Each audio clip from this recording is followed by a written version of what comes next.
Yo, CS de la Peña. Hope yung makaduday ng Morong Rizal. Hope yung makaduday. The Comedy Crew. Galing ako sa show sa The Lounge, Makati. Dapat kanina ako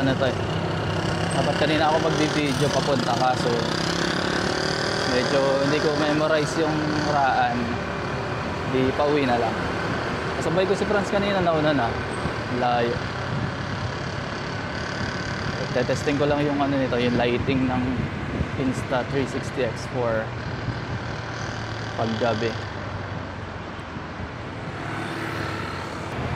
So yun, ganda ng show kanina.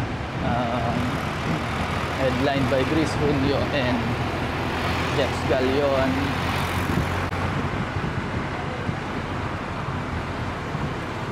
Awkward pa lang mag-vlog kapag hindi nakasara yung helmet. Sara kaya helmet mamaya. Itong hirap sa Ayala daming dig. Daming lubak. Tingnan lang natin yung yung audio tsaka yung lighting. Kasi itong X4 talaga hindi siya pang pang gabi. Yung X5 sa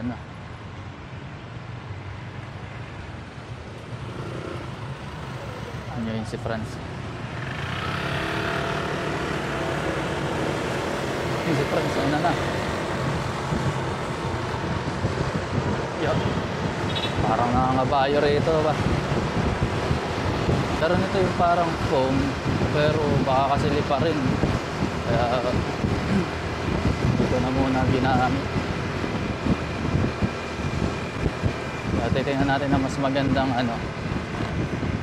check ko na mamaya itong video, tapos makikita natin kung maganda. Gamitin na natin yan pag bablog. Franz. Hi ka.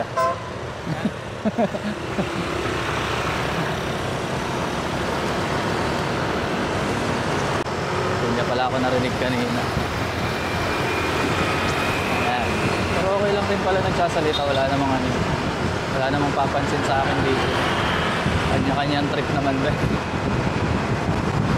Kaya lang medyo nakaka-awkward pala talaga. Nagsasalita ka mag-isa, tapos wala kang kausap.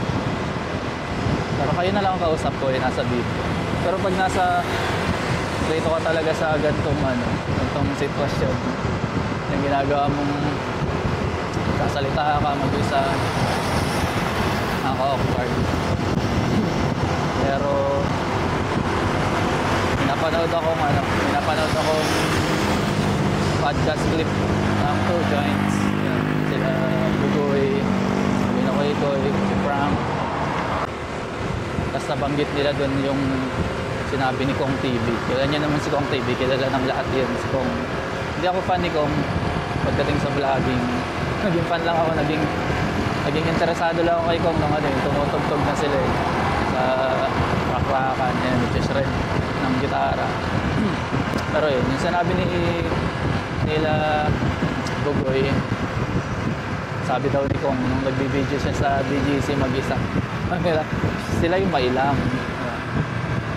Pagka may ilang yung mga nanonood, pero ikaw hayaan mo lang, trip mo yan diba?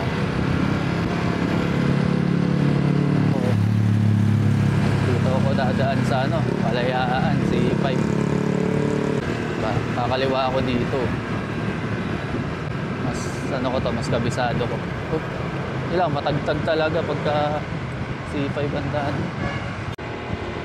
Nasa Kalayaan na ako. Saka nagte-testing lang naman tayo rito ng mic. Kasi bumili ako ng mic. Shout out kay Rodel. Brother Rodel Gomez. Lagi nagko-comment sa video, shout out. Wala pa akong mic na yun. Hindi pa ako pag walang mic. Puro background noise, puro wind noise ang nakaka-capture ng Insta. Kaya may mic na tayo. Kaya natin kung magagamit natin sa mga susunod na pagkakataon. Dito ako dumaan sa Kalayan. Story time nga pala. Noong ako'y kakabago ko lang magmotor dito sa Manila. Kasi nagmomotor-motor ako sa Rizal eh. Pero nung dito sa Manila na, kailangan ko na talaga ng Google Maps. Pag Rizal, isa lang naman ang daan doon. Dito sa Manila, kailangan ng Google Maps o kaya Waze. Hindi ko malaman. Lagi akong dinadala sa EDSA. Sa EDSA ako lagi pinapalusot. Tulad nung merong open mic sa Malate kasi sa default. Gumamit ako ng Waze. Sa EDSA ako pinadaan. Tapos pagrating ko ron, sabi ni Franz Opinaldo sa pagrating ko sa default, sabi ni Franz Opinaldo. Saka dumaan, sabi ko EDSA. Sabi niya, nag-EDSA ka pa? Ang hirap magsalita. Nag-EDSA ka pa? Dapat nag-ano ka na lang. Yung JP Rizal, yung dadaan sa Buting. Sabi, hindi ko alam. Kaya nung pauwi kami. Pauwi, sumunod na ako sa kanya. Doon kami dumaan sa top. Tapos ang daan namin, yung Ayala sa Makati na, dire-diretso na. Hindi nalaman ko, pwede palang rumaan roon. Eh yun, pwede rin pag galing kang Ayala, pwede ka rin lumabas rito sa Kalayaan. Eh, napaparaan rin naman ako sa Kalayaan kasi pag hinahatar ko si Ice, si Ira sa trabaho dito sa BGC. Tapos familiar na rin kasi nung nagko-commute ako, dito naman dumadaan yung mga UV. Kaya yun. Tapos meron pang isa. Galing naman akong 19 East. Paranaque yun. O tama ba? Paranaque o. Tapos naka-Google Maps na ako niyon. Pero sa di maalamang kadahilanan, hindi ko na naman masyadong natignan yung maps. Dapat pala may ililikuan ako sa kanan nung time na yun, pauwi. Hindi ako nakaliko, dumiretso ako. Tapos, ayun, EDSA. EDSA na naman ang labas. Hindi ko alam, lagi akong dinadala sa EDSA. Tapos meron pang isa, yung pauwi naman. Pauwi din galing default. Mag-isa na lang ako nun. Si Franz, hindi yata nag-open mic ko, nauna na. So mag-isa na lang ako, wala akong choice. Sabi ko, kabisado ko na yung raan. Kaya ko na yun.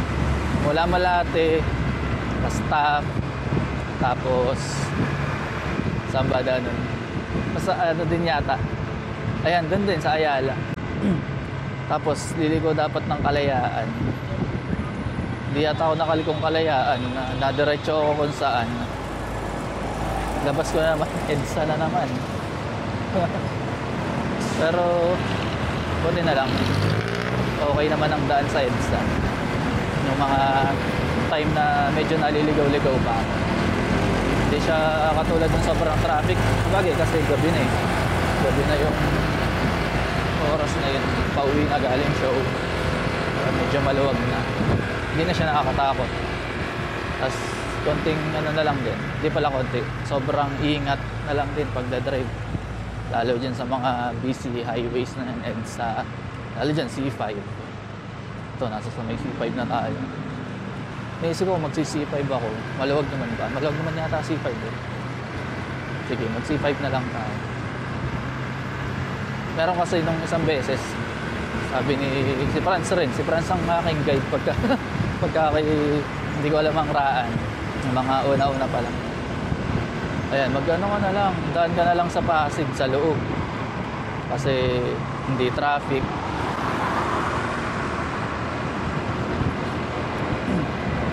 Ayun, sinundan ko siya. Doon ako sa loob ng Pasig dumadaan. Hanggang ngayon, paminsan-minsan sa loob pa rin ako ng Pasig dumadaan. Pagka yun nakikita kong sobrang raming sasakyan rito sa C5. Bawin natin ko si Ira, magpapasok, yung pauwi.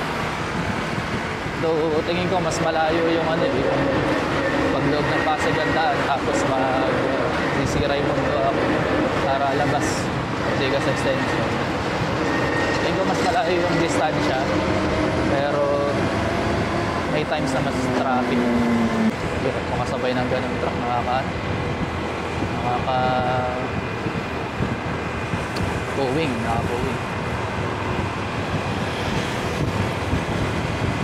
Yun din pala ang hirap minsan dito sa C5 pagka maraming truck nakasabay. Siyempre, iba yung pag-iingat, siyempre. Para safe. At makarating tayo ng ligtas sa ating pupuntahan. Sa ating mga bahay-bahay.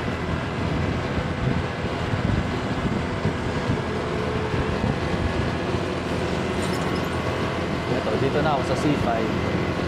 Mga ilang minutes na lang, memorize ko na ito eh. Memorize ko na ito eh. Nakwento ko pala yung bago ako pumuntang kanina, bago ako pumuntang The Lounge sa show kanina. Siguro the day before, tapos bago rin ako matulog, tinignan ko na yung maps kung saan ang daan. So yun, dinadala na naman ako sa EDSA. May EDSA na naman na daan, pero medyo syempre nagiging familiar na tayo sa mapa. Nakita ko merong C5. So pinili ko yun. Tapos nakita ko, diba, parang ito yung dinadaanan ko rin eh. Hindi pala parang. Ito rin yung dinadaanan ko papuntang Default Malate. Pag nag-open mic. Dito na lang ako dumatas.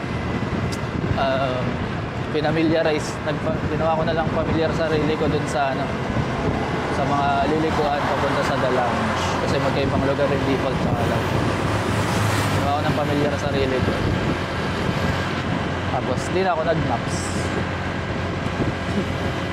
At nakarating naman, pero ang nangyari kasi kanina, akala ko may lilikuan pa akong isa para makarating sa The Lounge, pero imbis na maligaw ako na mapalayo, napalapit. Naging advance yung mapa ko. Para akala ko may lilikuan pa akong isa. Kasi pagkanan ko, akala ko may kakaliwaan pa. Tapos diretso pandulo bago magda-lounge. Yun pala, isang beses na pagliko ko ng kanan, pagka konting abante ko, ayun na, The Lounge na. Nakita ko na si Israel tsaka si Chris nag-uusap sa labas. Sabi ko, bitin yung mapa ko ah. Bitin. Gusto ko pang biyahihin eh. Pero nandun eh, wala na tayong babiyahin. At ayun pala, po-promote ko yung mga shows namin sa The Comedy Crew. Bukas, April 26. Pero pagka-upload ko nito, baka tapos na rin yung show. Pero punta pa rin kayo kung mga time traveler kayo. Punta kayo April 26 sa Don Conejos sa San Juan. Tapos next na yan, may show si Alex Calleja ulit. Yung Tamang Panahon ulit. Sa May 2 sa Soler. Yun, ano siya. Kung napanood nyo yung Netflix special ni Alex. Same title lang naman, Tamang Panahon. Pero syempre hindi na ulitin yung jokes para naman sulit ang mga bayad mo. So note kayo, kita-kits tayo May 2, 2025. At follow nyo ang thecomedycrew.com. Follow nyo ang Facebook ng The Comedy Crew. And visit our website www.thecomedycrew.com, www.alexcalleja.com. At lapit-lapit na ako sa aking uuwian, kaya mas traffic pa. Medyo tayo, ingat-ingat sa pagdadrive. Yan lang, ride safe. Kita-kits tayo sa mga susunod. Follow nyo ako sa sa Facebook pala. Follow nyo ako sa Facebook, sa YouTube, TikTok, and Instagram. CS De La Peña. Yan lang, peace out.